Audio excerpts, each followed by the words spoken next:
సాధారణంగా వైఎస్ఆర్ కాంగ్రెస్ పార్టీపై ఒక విమర్శ ఉంది. అధికారంలో ఉన్నప్పుడు కుంభకోణాలతో ప్రజలను మభ్యపెట్టారన్న ఆరోపణలున్నాయి. ఆ కారణంగానే సంక్షేమ పథకాలు అందించారన్న చిన్నపాటి కృతజ్ఞత లేకుండా ప్రజలు దారుణంగా ఓడించారు. కనీసం ప్రతిపక్ష హోదా కూడా ఇవ్వలేదు. దీని నుంచి అస్సలు గుణపాఠం నేర్చుకోలేదు జగన్మోహన్ రెడ్డి. నేరుగా ప్రజల మధ్యకు వెళ్లి ప్రభుత్వ వైఫల్యాలు ఎండగడితే బాగుండేది. కానీ చంద్రబాబు వైఫల్యాలను చెప్పేందుకు ఏకంగా ఒక యాప్ను అందుబాటులోకి తెచ్చారు.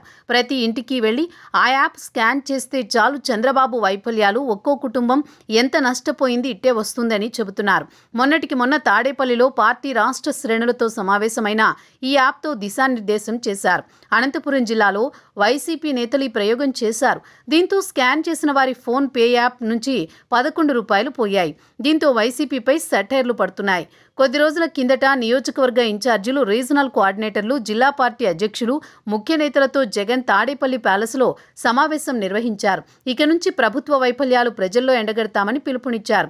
దానికి మద్దతుగా రీకాలింగ్ చంద్రబాబు మేనిఫెస్టో అని పేరు కూడా పెట్టారు. ప్రత్యేకంగా యాప్ రూపొందించారు. ప్రతి కుటుంబానికి వెళ్లి ఈ యాప్ క్యూఆర్ కోడ్ స్కాన్ చేస్తే ఆ కుటుంబం ఎంత నష్టపోయిందో వస్తుందని పార్టీ శ్రేణులకు చెప్పారు. చంద్రబాబు మేనిఫెస్టోతోనే దెబ్బతిద్దామని జగన్ భావించి ఈ సరికొత్త ప్రయోగం చేశారు.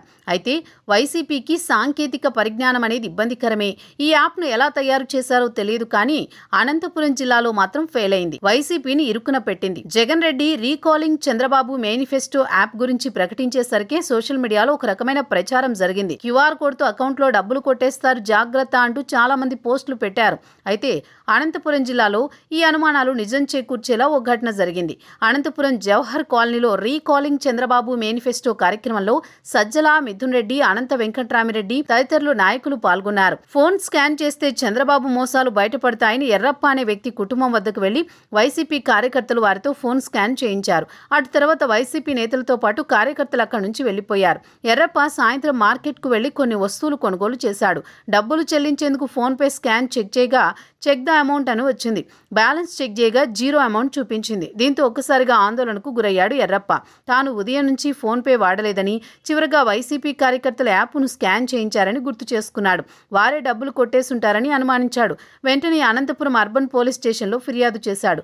ప్రస్తుతం ఇది సోషల్ మీడియాలో వైరల్గా మారింది. వైసీపీ కార్యకర్తలు ఇంకా దొంగ బుద్ధులు పోలేదని కామెంట్స్ వినిపిస్తున్నాయి.